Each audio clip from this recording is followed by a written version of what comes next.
and ask you 3 questions. It doesn't matter. I thought we did 81 last. Oh, we did? We sure did. Okay, that's right, because they picked up an extra chapter. Yeah. So it would be the people proposal. Right. And then we'll continue reading to what, 104? Okay. To stay on track. Okay. All right.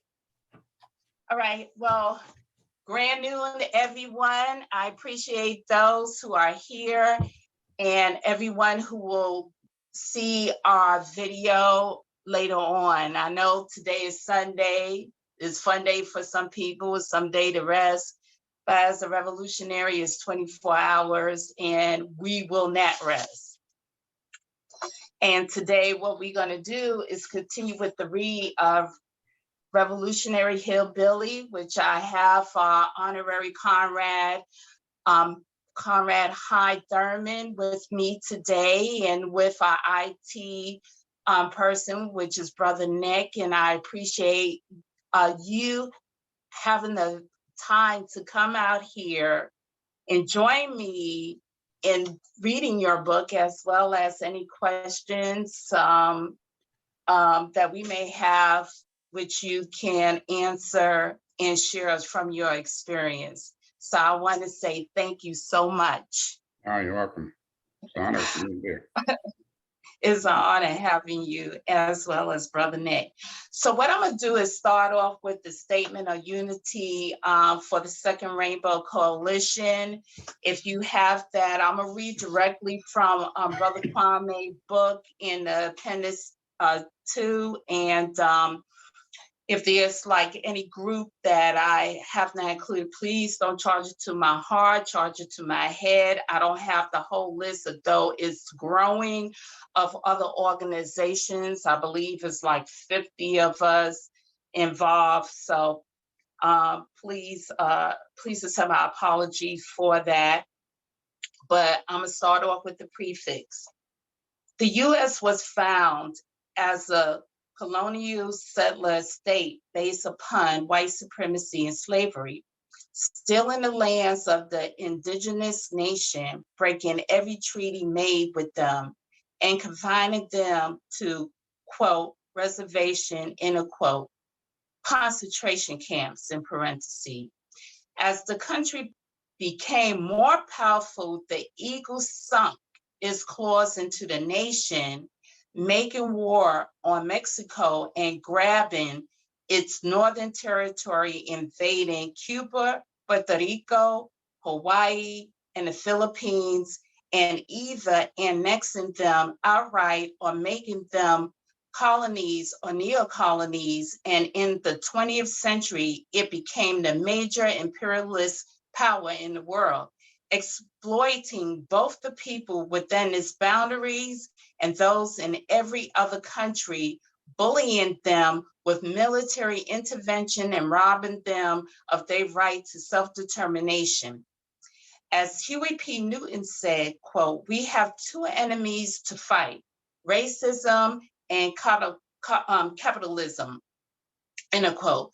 Between the two, capitalism is primary, racism is a byproduct of capitalism. The working people of the world of every ethnicity and nationality face a common enemy that is destroying life on earth. Our enemy is a small ruling class of property owners controlling most of the world's wealth and resources. We must have our basic needs met to live a good and meaningful life: food, shelter, healthcare, education, freedom from oppression by the state, and peace with other nations. To obtain these essential things for life, we must have the power to see to it that the abundance that is available is shared equitably. Statement of Unity for the Second Rainbow Coalition states that the legacy of the First Rainbow Coalition dates back to its foundings on April 4th, 1969 by the original Black Panther Party, original Young Lords, and Young Patriot Organization. A number of other organizations joined the coalition not too long afterwards, such as the American Indian Movement, Brown Berets, Raising Up Anger, the Red Guards, and others. Since the foundings of the United States, the masses had developed a number of popular movements that came together to fight back against the capitalist imperialist system in various ways around particular demands. Nevertheless, none had established a movement quite like the First Rainbow Coalition. This historic movement was the first of its kind that established a model of class struggle like no other.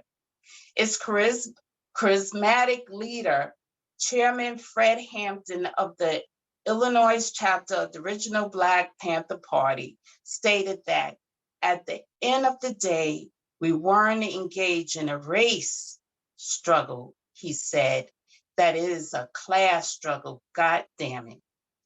By uniting with the various oppressed ethnicities and masses, they were able to bridge the gap between the various ethnic communities that white supremacy had long sought to keep divided. The class solidarity equipped them with the material base and class consciousness to see their common class conditions. Therefore, the necessity to form a united front against a common class oppressor, the capitalist imperialist ruling class. The ruling class viewed this as the greatest threat to their class rule and subsequently used the entire repressive forces of the state, in parentheses, police, courts, jail, prison, and intelligence agency, etc., close of parentheses, in order to crush this emergent revolutionary socialist movement. We refounded the Rainbow Coalition on May 14, 2021, with the intent of upholding the legacy of the original Rainbow Coalition. We believe that this historic example is the model of the united front that will best serve our class liberation. By upholding the 10-point program of the original Black Panther Party, which was subsequently adopted and later expanded by the original Young Lords, Young Patriot Organization, and all other original Rainbow Coalition members, we established our pragmatic unity. The 6 disciplinary rules that was upheld ties all of the organization and our coalition to a common professional discipline. 1, history has bestowed upon our generation a common class mission to fulfill. The representative of the capitalist imperialist ruling class, represented by the Democratic Party and Republican Party, cannot liberate us. It is their class intention and interest to uphold our common class oppression. Therefore, it is only we, the oppressed masses of all ethnicities and nationalities, who must build the necessary class solidarity, class consciousness, organization, new structure, and a united front that will ultimately liberate ourselves. This is what the Second Rainbow Coalition is committed to. This is the historic mission we intend to fulfill. Dare to struggle, dare to win.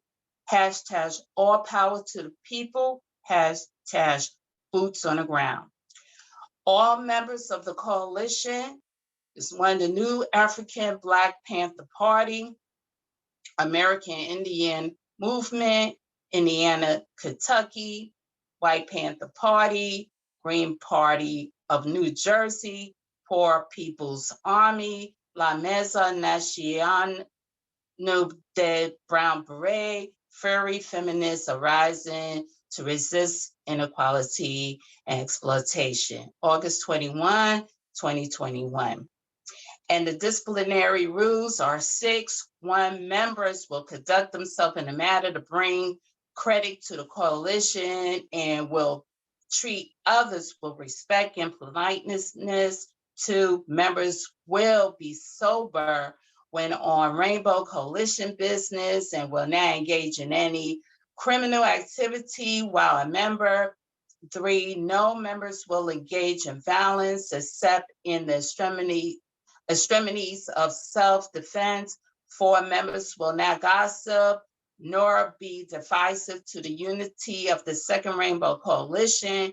5, members will not act as informers, no work against the purpose of the Second Rainbow Coalition. And 6, nobody is authorized to speak for the Second Rainbow Coalition unless authorized to do so. Is there any questions that anybody has? Anybody? Well, I just want to say welcome, Brother Johnny Torres, and welcome, Corey, to join us today. I appreciate you being here, and I would like to know if any one of you are interested in co-moderating with me, Brother High, and if Brother Nick is available to moderate along. Yeah, I don't mind reading. Are we gonna have like the screen of the words in the center? Is that good? Let me see, because I can't share it because I have an Android that's not set up for the system. So let me ask Brother Nick. Brother Nick, are you able to put up a PDF? I do not have a copy of the PDF. Okay, well, I tell you what,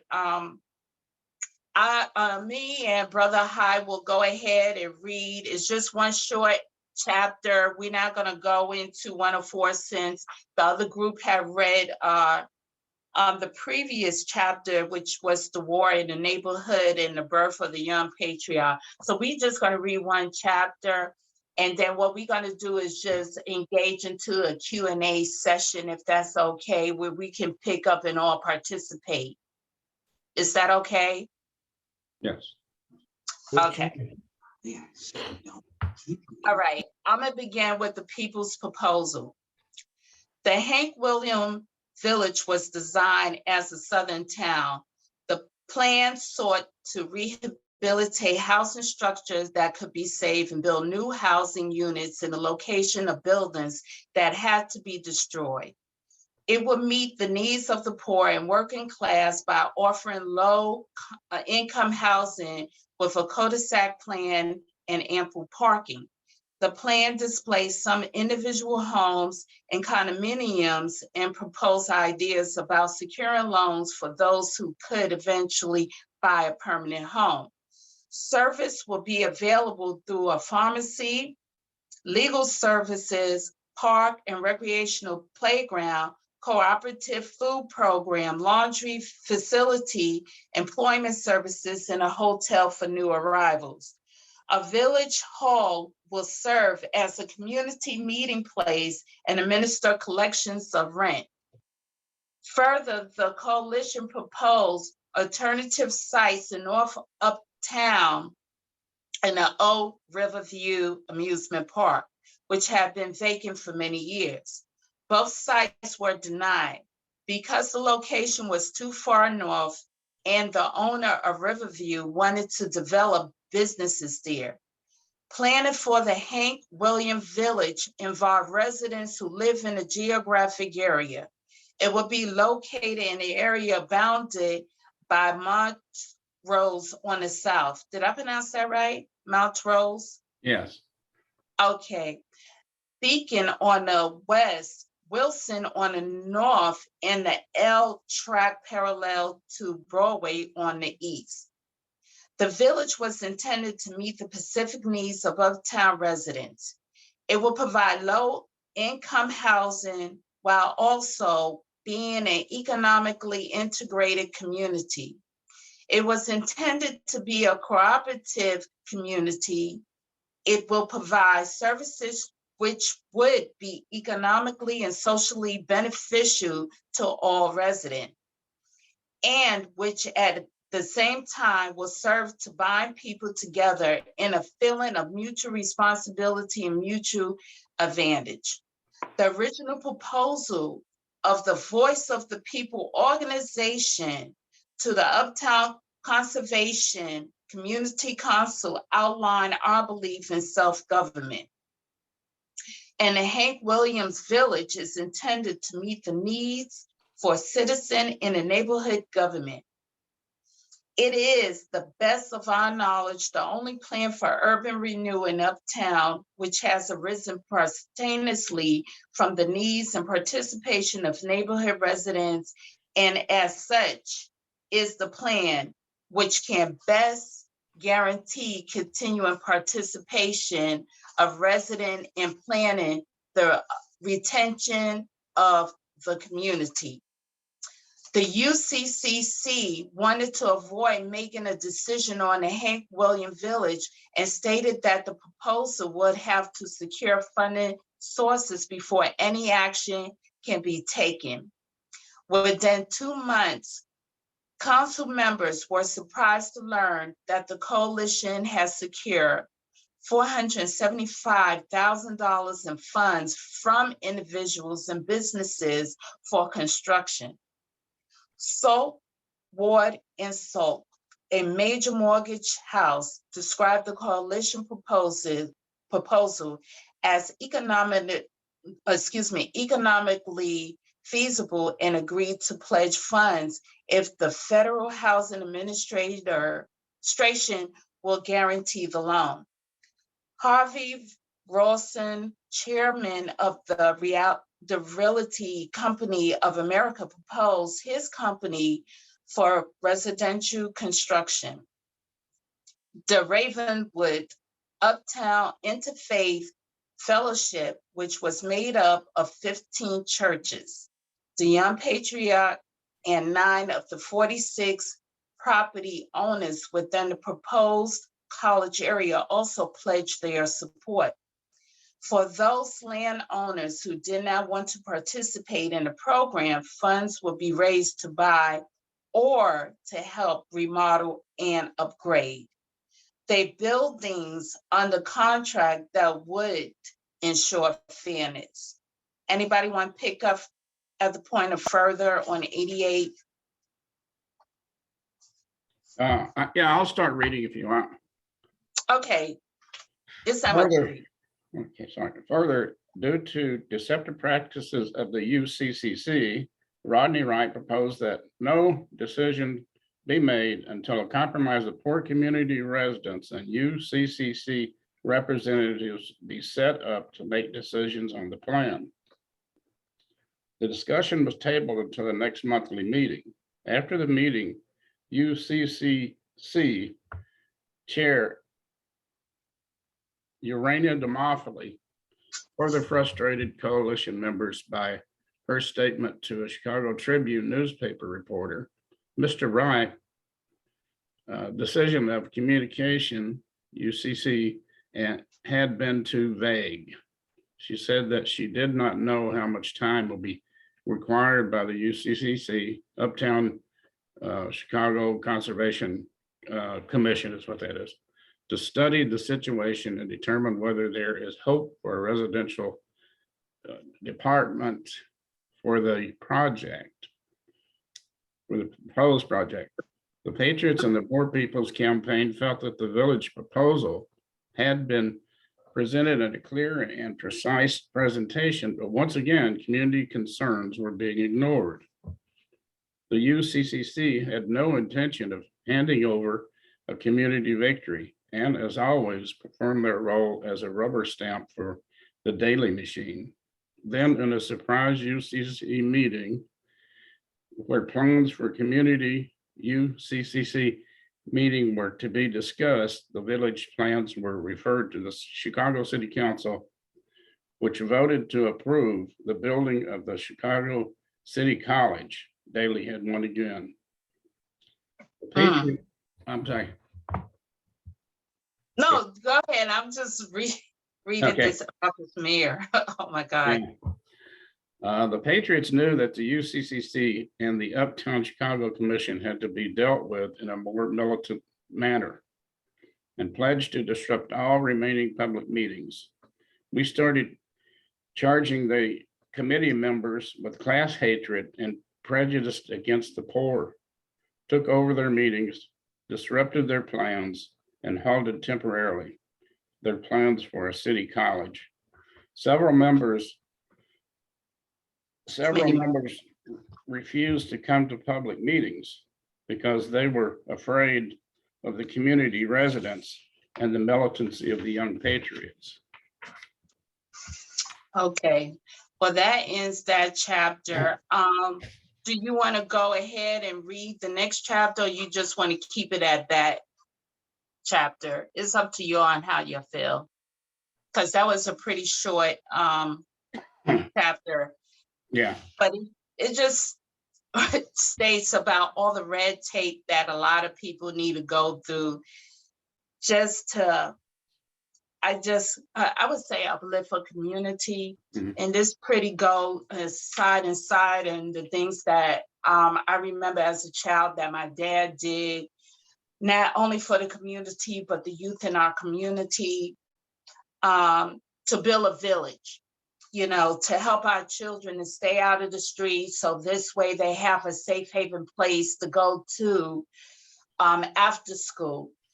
And also to make sure that we have a decent type of way of living in this city low income housing, which back in the time, the project was known as transitional housing, as a temporary means to stay where you are until you are able to economically progress on to eventually buying your own home. But, you know, during the times, you know, you have the city who pretty much ignore the regular maintenance of the building, where not only the hallways wasn't maintained, but then again, you had the traffic of drugs coming in during the period of the crack period, where it had ravaged my community. And there wasn't that many funds that was offered or provided for the people in the community, for our senior citizen, to give them something as a day program where they can interact, you know. And it is unfortunate. And looking at this Hank Williams Village Plan, it's something that, you know, we all want and strive for. And it seems like the city, in many cities, when it comes to city council, makes it so doggone hard because of the fact the money that's allocated in the city is tended for other means where it can flip money over for them, but it's not helping the people at all. Is there anything that anybody want to add to that? Yeah, this plan was very well accepted all over the city, you know, by the coalition, the Rainbow Coalition and other organizations. And it was just, it's written up in some books and in the Chicago Tribune, they came out and said it's the greatest housing plan that never was, because it's the first plan that came up by the people, you know, for housing that would really, you know, benefit them by building this village and self-government.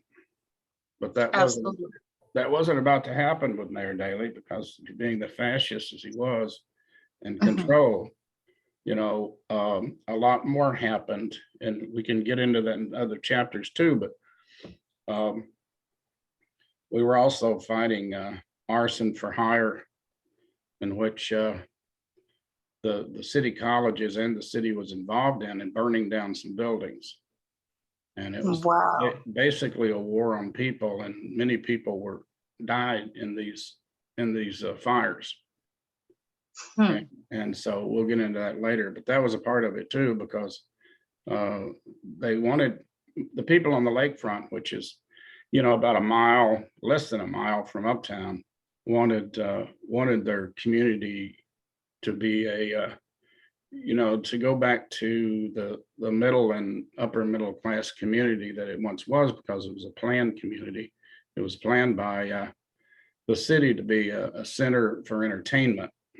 And in some of the other chapters, we talked about how it was, the Hollywood at that time, making all the movies, and even has some Frank Lloyd Wright homes, but over time deteriorated.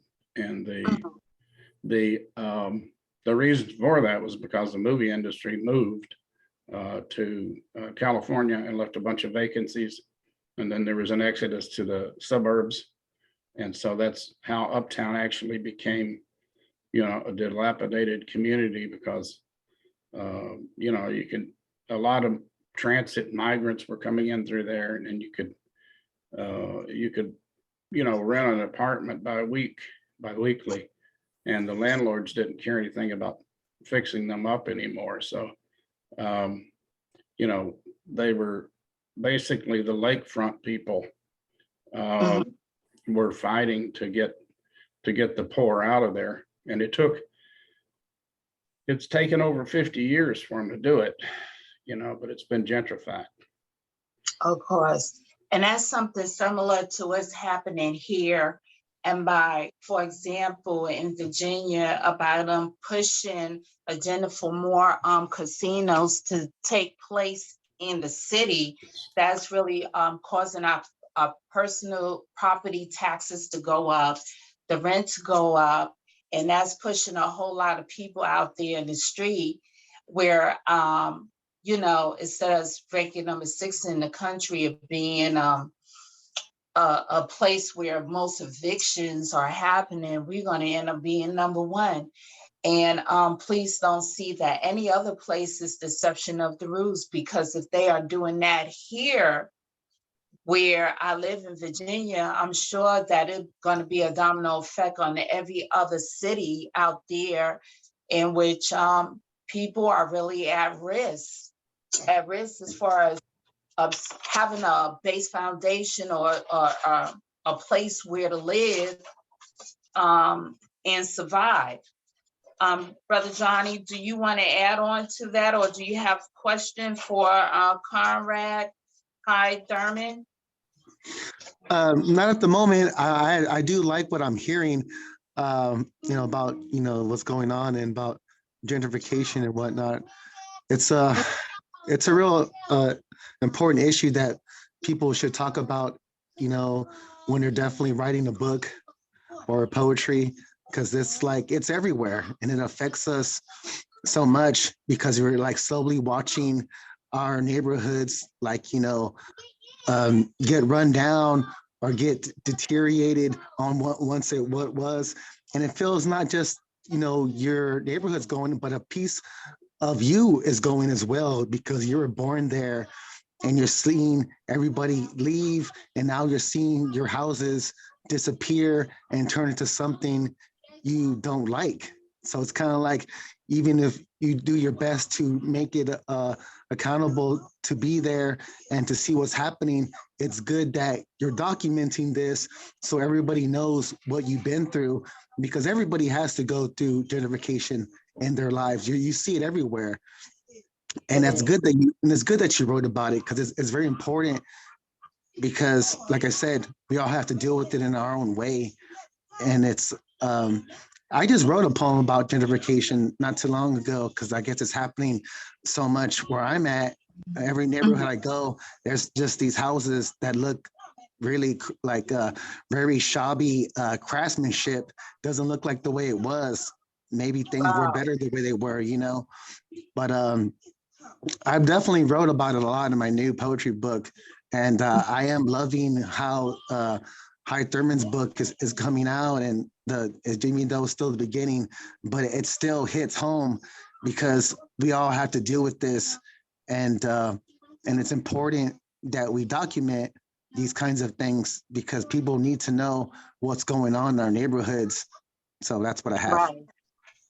Right. And you know what? It is amazing, but it's a reality that a lot of yesterday issues still reflect on what is happening today that will, raise the question about progress. And I appreciate what you're saying, brother Johnny, and with respect to what we are doing here, you're welcome to read your poem. And it just reminds me of the time when back in New York City, when I was living in East Harlem.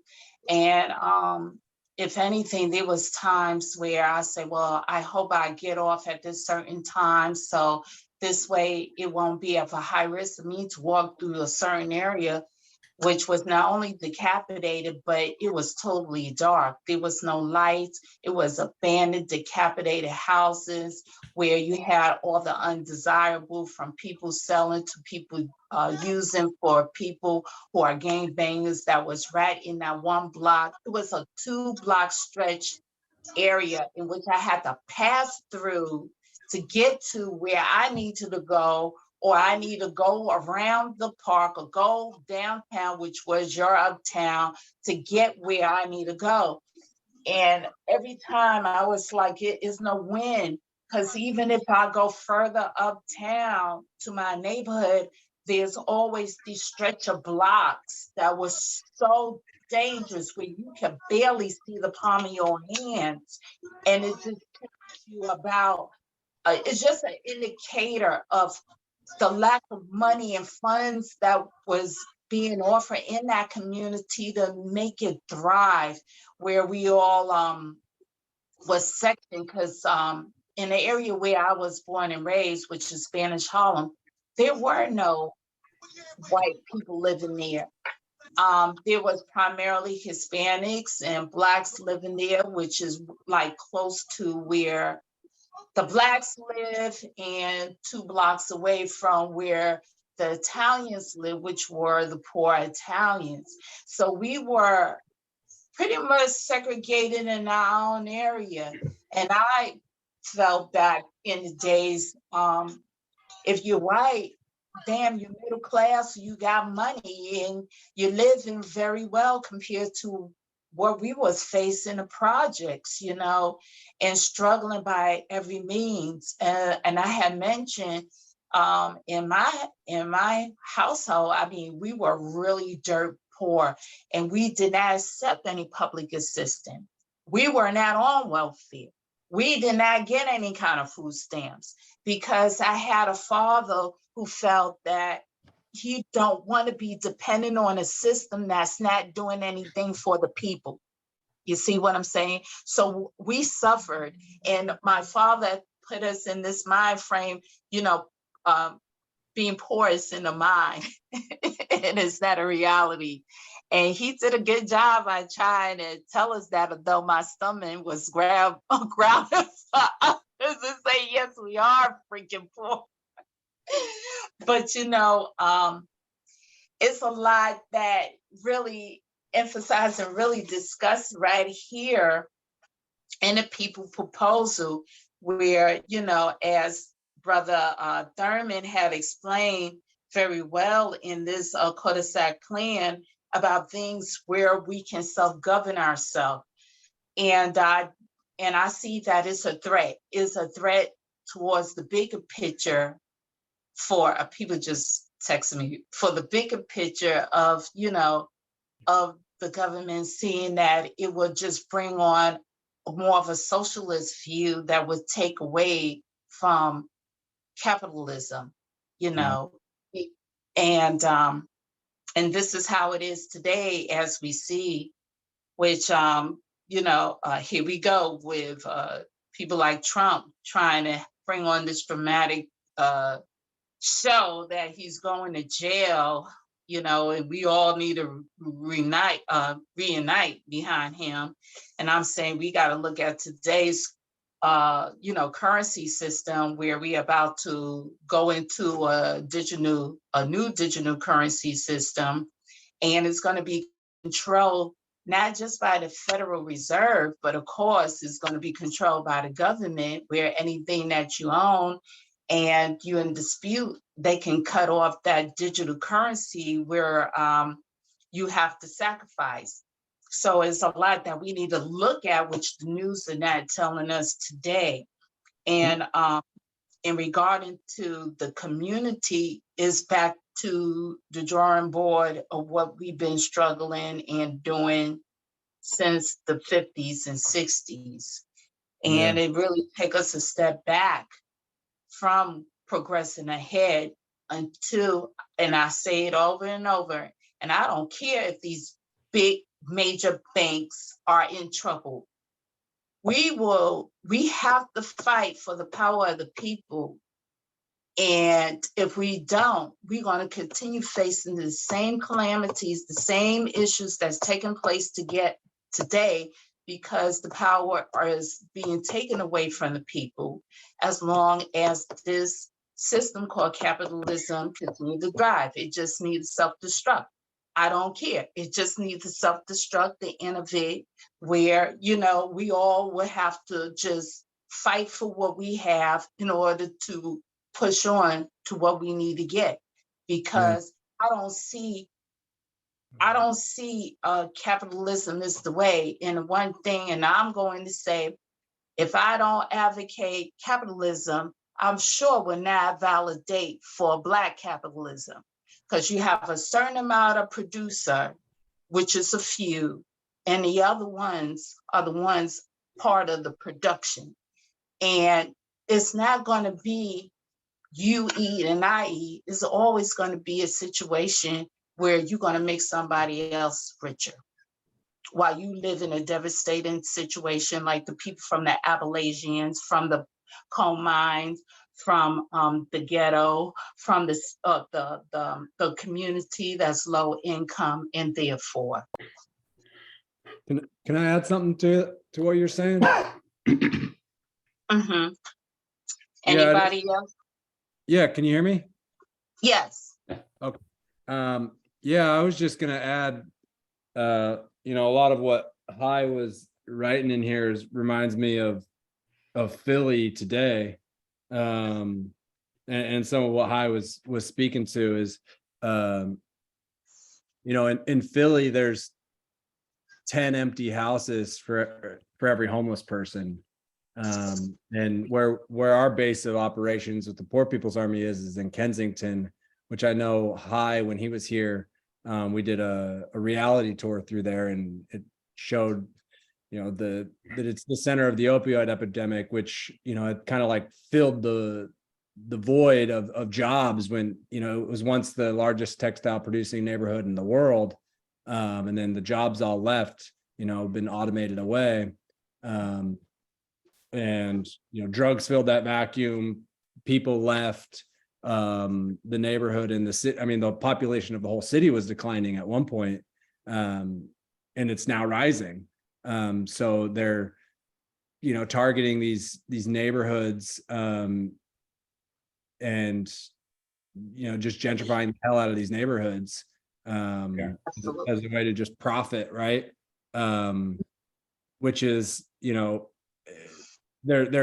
so they find old buildings and knock them down, or places that there was fires years back, and they couldn't build places because of redlining or different things, and building, newer houses, and raising the price of everything. And then like you said, Sister Anna, the property taxes go up, and there's lots of people that their houses go up, the property taxes go up, and so they can't afford the taxes anymore and they're forced to sell their house, which, aids the process of gentrification, but also people who are just can't afford the taxes, Right.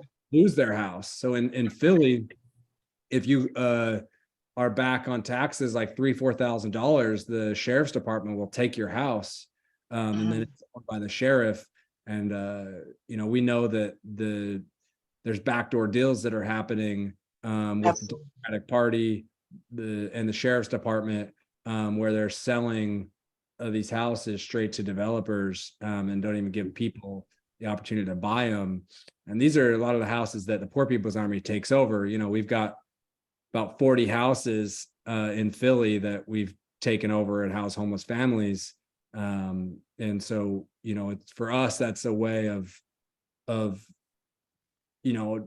providing people practical solutions to not having a house, but also challenging the basis of capitalism through challenging property relations.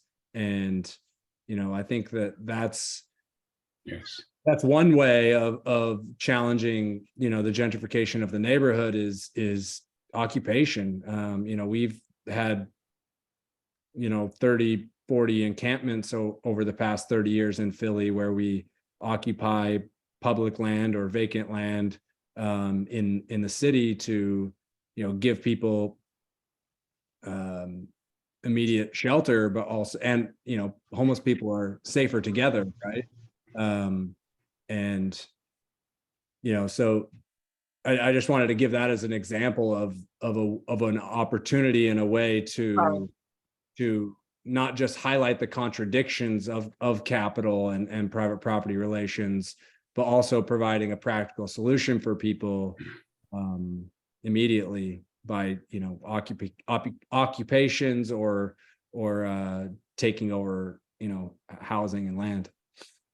And I agree with what you're saying. It's just amazing that how can some people have the morals to go to sleep or eat knowing what a number of people are facing today.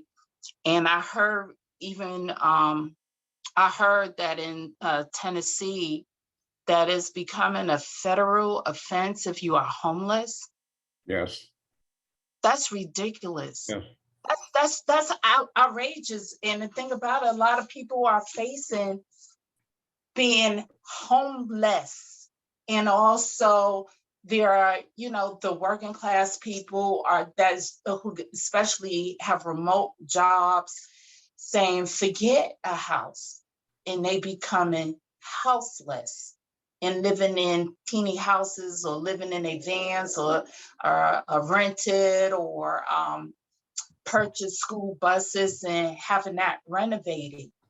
And is this going to be the new way which they can punish people and enslaving people by incarcerating people to get this country working, since it's hard when it's coming to employment? Because I'm still waiting for the labor administration to come up with the unemployment report, or that big major report book that they normally have. I haven't seen it unless you know something about it, but still it haven't been published ever since COVID-19 came about. But it's just, I don't know, mind-boggling when you have the news, where I rarely watch, who goes around indicating that there's people who don't want to work. And it's not about the people who doesn't want to work. It's about the people who don't have jobs, or who see jobs as what they are, jobs and not careers.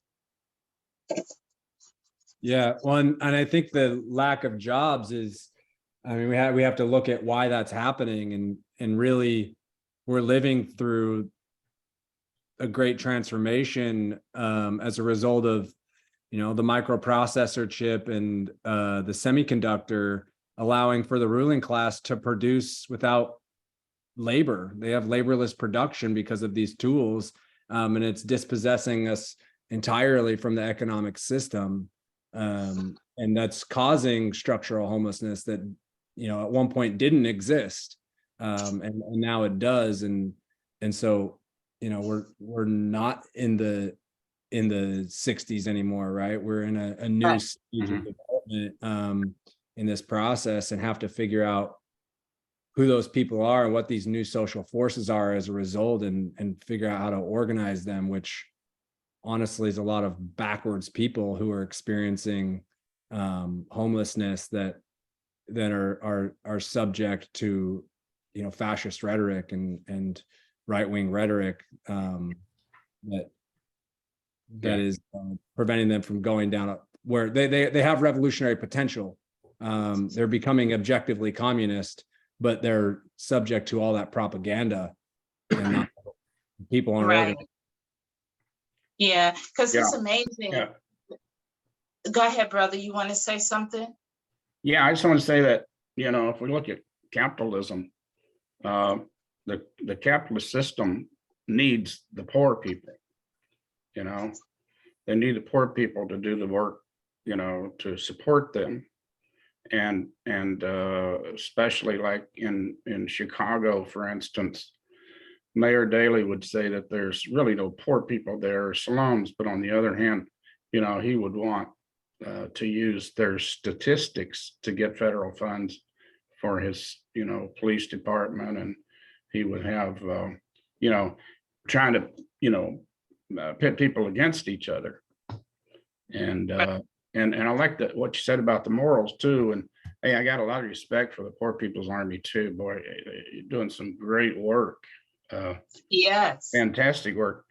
And I had approached a very wealthy man about his wealth, and I had said, you know, I don't understand how you can sleep at night, you know, with the slum buildings that you own, and you know, the way you're treating people, you know, with all your wealth. He said, yeah, but you know what?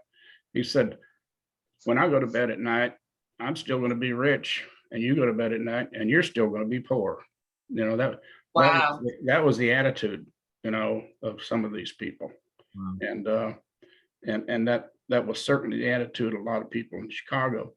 And it's still the attitude of a lot of wealthy people, you know, all over the world, you know, but they need us. They need the poor people to fight their wars for them, to do their lousy jobs for them, and to, you know, to be their you know, kicking posts or whatever. And so they don't want to do anything for the poor people. Mhm. But yet they can come around and criticize and brutalize, you know, and let people starve, and use that as a statistic. And what Mayor Daley would do, he would use crime in poor communities. And that's how, you know, a lot of people were charged with crimes that they did not commit, because he needed those statistics, you know, to get more federal funds. Right. And everything is about federal funds, even these private prisons to get some money and get it going. And even Chairman Meyer has said the ruthless economic exploitation, political oppression of the peasants by the landlord class forced them to numerous uprisings against his rule. It was the class struggles of the peasants arising and peasant work that constituted the real motive force of historical development, like how it was done in Chinese feudal society. So of course, you have people who are rich who's going to continue to take advantage of those who are poor, and to keep them, I would say, less informed, less empowered. They will always remain in position, where we'll continuously have to fight. So this way we can get the equal pay, equal living, equal housing, in which, you know, is explained in the 10-point program of what we need. And still we are achieving that today, you know.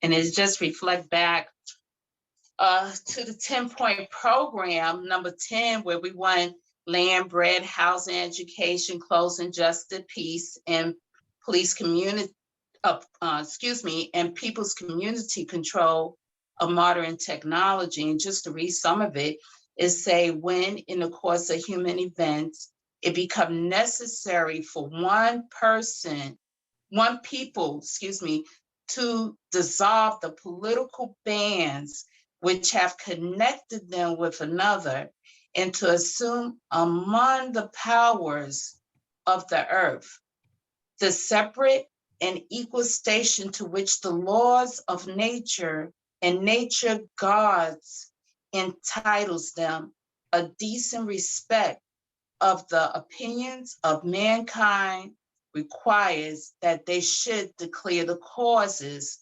which impels them to the separation.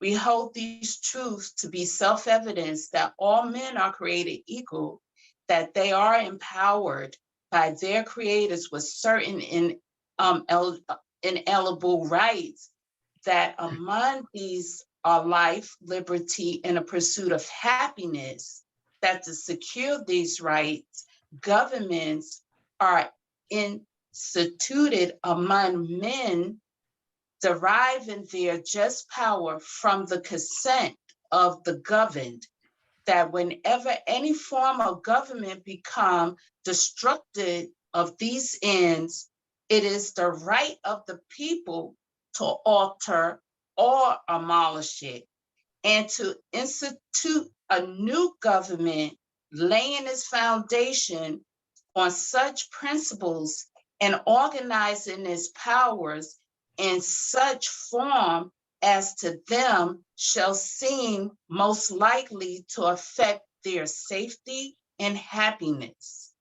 Prudent, indeed, will dictate the government's long established should not be changed for light and transit causes, and accordingly, all experience halt show that mankind are more disposed to suffer while evils are sufferable than to right themselves by abolishing the forms to which they are accustomed.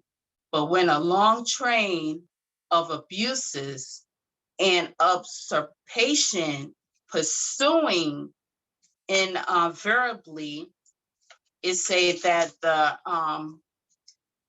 same object evinces a design to reduce them on the absolute despotism. It is their right, it is their duty to throw off such government and to provide new guards for their future scrutiny. And this is like the 10-point of the 10-point program of what we want, which was back in the 1960s, but we should be at a point of what we demand and what we insist on having.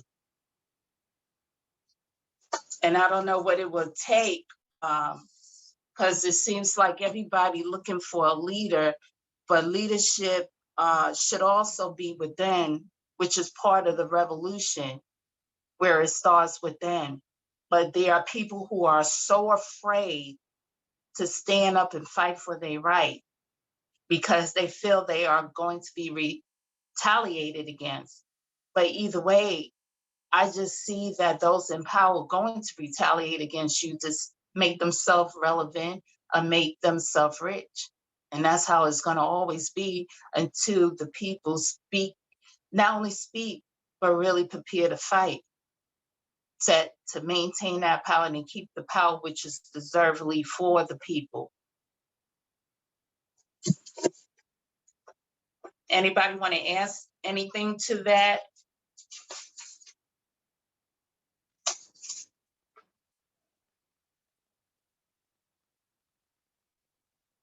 Okay, I just want to also add that even if we look at the statement of unity for the Second Rainbow Coalition, it say we must have our basic needs met to live a good and meaningful life, which deal with food, shelter, health care, education, freedom from oppression by the state, and peace with other nation.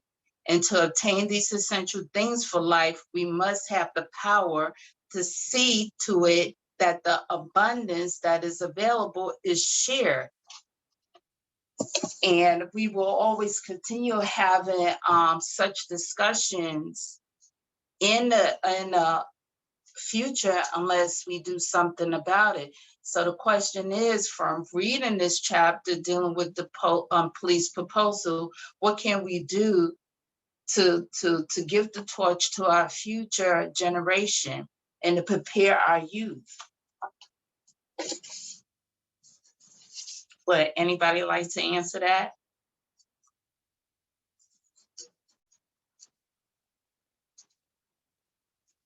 Let me see.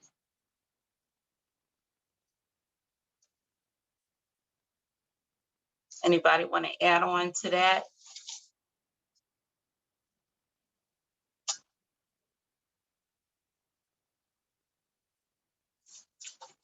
Okay, well, I just want to say that in addition to what Chairman Mao said, there is nothing in the world that is difficult for anyone who set his mind to it. And to cross the threshold is not difficult, and mastery too. It's possible beyond one sets one mind to the task, and it's good at learning. So to have even to begin the discussion and to put in plan to organize is important, but it's about conquer and fear. Conquer and fear, and the mental strength to just say, I'm gonna fight to what I have. Because if you find yourself where all your basic foundation is not stable, what are you gonna do? You're gonna fight for it.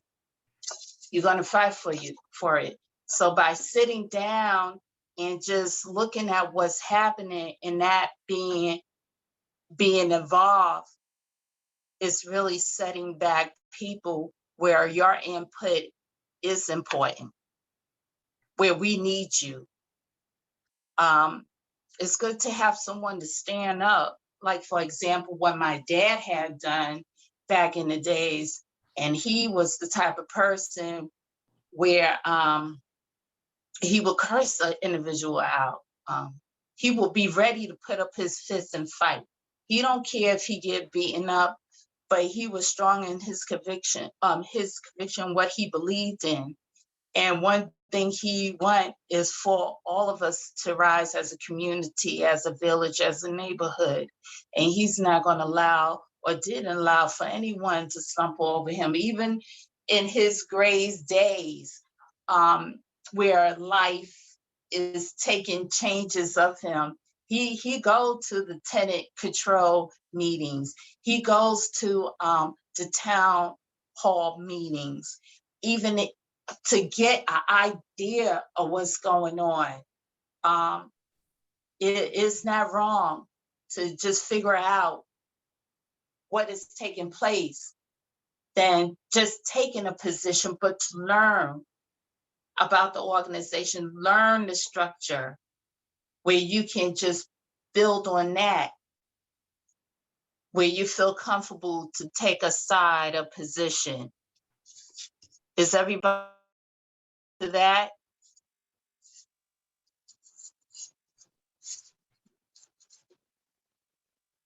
I'm sorry, I got cut off here somewhere. Oh, that's okay. Now, I just was mentioning about, I don't know if you heard what I was mentioning, using my father as an example of being a strong community activist, where he was the one and sole person, but he participated in a lot of things. And I feel that the one step that we need to do is actually raise up and be present. I know life situation take its toll, and sometimes with the number of jobs that people have, you be so exhausted to go. But for those who can make it, make yourself known, even if you got to be present, just to know exactly what's taking place, know what is happening in your community before things, blow over your head, or, you be dumbfounded to find that you are at that place where you think your community going to get better and things going to thrive in your community. But no, it's in plan to get you out of your community.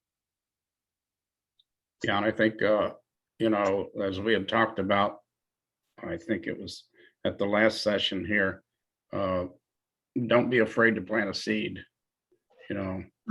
don't be afraid to approach people, don't be afraid, because, we all get disappointed because of our expectations. And so if we know what our expectations are, we're most likely not to be disappointed. But yeah, like your dad, he stood up because that's who he was, Mhm. and he fought for what he thought was right. And I know, a lot of times people will, and I've been guilty of it too, not saying something when I really should be saying something, you know. And like we say, if nothing's said, nothing's ever heard. So we can't expect people, to change, or people to join our movement if we don't say anything. Absolutely. But I noticed that some people allow their feelings to get in the way because certain people don't agree with it, but that makes us different. But if we come together for the mission of, the people in which, Dr. Huey P. Newton and honorary chairperson Fred Hampton Sr., as well as yourself, honorary Conrad Thurman, for the people, we can just put back our differences and do something that will benefit all of us. And it just go down to our open prayer, which DMX has said, which I just want to share with y'all. And it's not to put aside anybody other person belief, spirituality, or religion, but he say, Lord, it's you who wakes me up every day, and I'm grateful every day. This is why I pray. You let me touch so many people, and it's all good for the good. If I influence so many children, I never thought that I would. I wouldn't take the credit for the loan they got because it all came from you, Lord. Just the one who's given it. And when it seems like the pressure get to be too much and I couldn't take credit from the Lord they get, I take time out and pray, which I meditate, and I'll let you be my crutch. Lord, I am not perfect from a long shot, but I am convinced to you daily. But I work hard every day. I hope you hear me. In my heart, I mean, well, if you help me to grow, then what I have in my heart will begin to show. And he also say, when I get going, I'm not looking back for nothing, because I will know where I'm heading. And I'm so tired of the suffering. I stand before you, a weakened person of your reflection, begging for direction, for my soul needs resurrection. I don't deserve what you've given me, but you have not taken it from me, because I am grateful and I use it, and I do not worship money. And this is a rapper, where he been in and out of the system. He grew up province stricken and became successful in such words that he write, where he had been very open, although he had fought a lot of demons with drugs and alcohol, with finding a way to survive, with any ultimate ways of surviving. to be truthful and to speak exactly what's in the hearts of many people. You know, and that's one open letter which he has part of one of his record deal, which he felt that it was a perfect timing to share, and something that I just wanted to present as well and share it with everybody here who will see this video later. And it also discussed as far as the people proposal, as far as the Hank William Village plans. And this is an awesome plan, and this is something that every community need to not only strive for, but really fight for.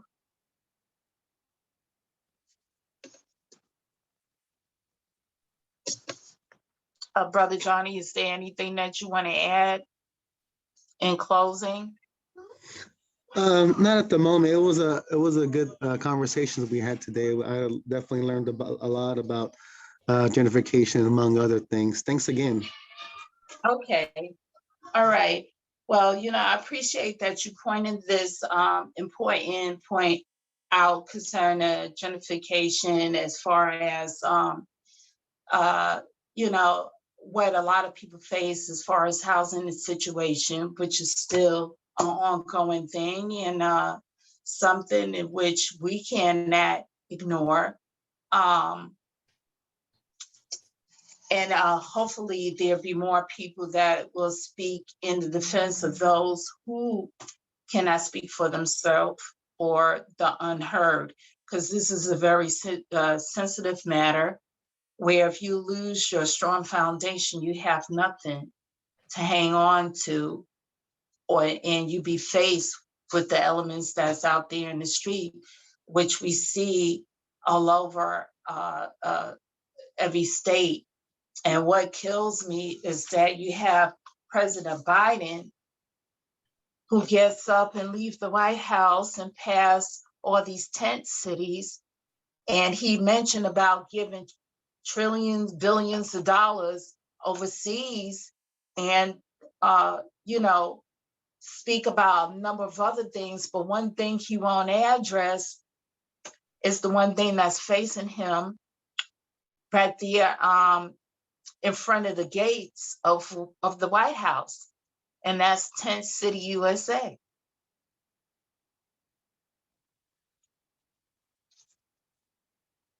You know, and it's unfortunate that more people are joining the Wrecking Thousand. If you look on Facebook, you will see that there are people that's providing assistance, giving food to these people that are actually living in Tent City. And we cannot ever see that, you know, it's unfortunate that they live in that way, and to continue on in our lives when we are at high risk and facing the same situation in which the people who are in tent cities are living day by day by day by day.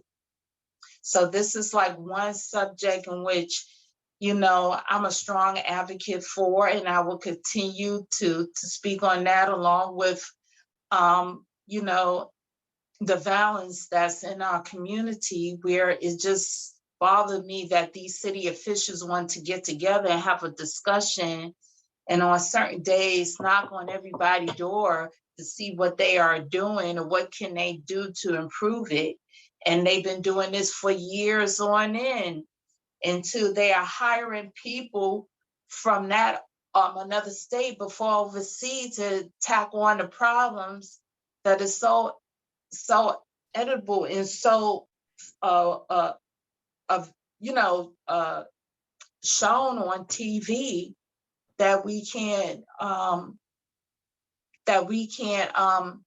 fight against, because you have the rich that will always keep us divisive and always keep us in that position where we are just working for them to keep them, you know, richer and satisfied off our backs, sweat, and our tears.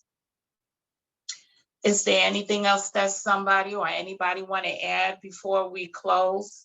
Or do you want to go to I was thinking about going to the next chapter, but I'd rather just continue with the scheduled plan that Brother Kwame had laid out for us. And I'll let Brother Lobo read about the higher education. But is there anything that anybody else wanted to conclude before we close out today? Now, just that, we're going to be starting our tour this week, actually. On the 23rd, we're going to start our tour, and we hope to see everybody that we can around the country. And Oh, definitely let us know. Let me know when you're actually be in Richmond. I plan to leave the country, but I'm waiting for my passport. And if I don't, Yeah. definitely, I will be going to the one in Richmond. I'm gonna try to go to the one in New York. I'm gonna do my best to go up there, but I'm supposed to return back to work. But definitely I Yeah. want to see y'all. And I will be making my donation. So can you please tell our viewers who even seeing the video afterwards where they can send a donation to? Yeah, first of all, I have to say that we've had to cancel the Virginia visit. Oh, wow. Yeah, we just could not raise enough funds. And Okay. so we had to cancel that part of it. But we want to reschedule and get up there on a separate time. Okay. Just concentrate in that area. Yeah, it just wasn't feasible, so and so we won't be able to do that, but we do want to come up to Virginia some other time. Okay. Yeah. So what are the cities that you're going to actually tour? Well, we're going to be going to Baltimore, and then we're going to be going to Libertyville, New Jersey, Mhm. and Philadelphia. Then we're going to Providence, and then New York, and Waterford, New Haven, which is Yale University, Oh, okay. and then Waterbury, Connecticut. Okay, so when y'all go to Philadelphia, not Philadelphia, but Baltimore, what day will that be? Oh, that'll be on the 24th. That will be on the 24th of this Yeah. month? Okay, Yeah. and New York City will be what day? The 29th. All right. All right, so I see what I can do to actually make ways up there. And after that, from the East Coast, y'all gonna be touring areas in the Midwest? Yeah, I think we're going to go to the Midwest, in 2 or 3 months, Mhm. which will be Michigan, Wisconsin, Indiana, Illinois, maybe Kentucky. Then we'll do a southern tour. So we're going to be really the southern states, that we can reach from there later on. So, Oh, good. it's just depending on how successful all these, tours are. So, Okay. Well, I appreciate this project and what you're doing.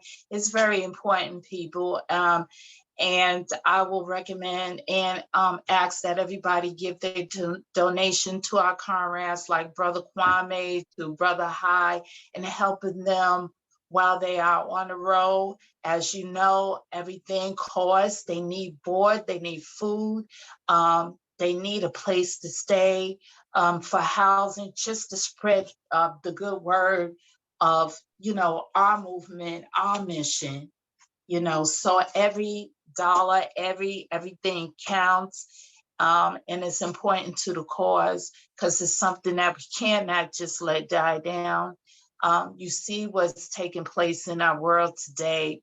And if it's not war, I believe it's the war that's within our states and in our community. So every contribution is very important. And by you contributing will help them to meet these goals and go into these cities and location and just expand and build our mission. And we are working very hard for them to actually do that. And your help is needed. So we appreciate any contribution that you can forward it to Brother Hyde Thurman and to Brother Kwame. We will put the information in the chat once the video upload, so this way you can send your money to their Cash App, unless there's other ways that they can send the money directly. Please let us know so we can do that. I will be making a contribution because I believe in the mission. I cannot talk the talk unless I be involved with the talk. And by doing that is making myself just as visible on what they are doing as well. Because when things hit the bricks, we need everybody involvement instead of somebody, you know. So your contribution, your presence, your involvement means everything, everything. And I just want to add that nothing in the world is difficult for one who get his mind to it. To cross the threshold is not difficult, and mastery too is possible, provided one set one mind to the task and is good at learning. So if there is anything else that somebody want to add, I guess we'll just end our discussion today, since the chapter was very short and to the point, and that will continue on with our Monday group, who will read about higher learning. So we look forward to that. Anything anybody else have to say, or we ready to close out today? Power to the people. Okay, so I'm gonna count down on 5 for us to sign off. And if everybody ready, 5, 4, 3, 2, 1, Black Power.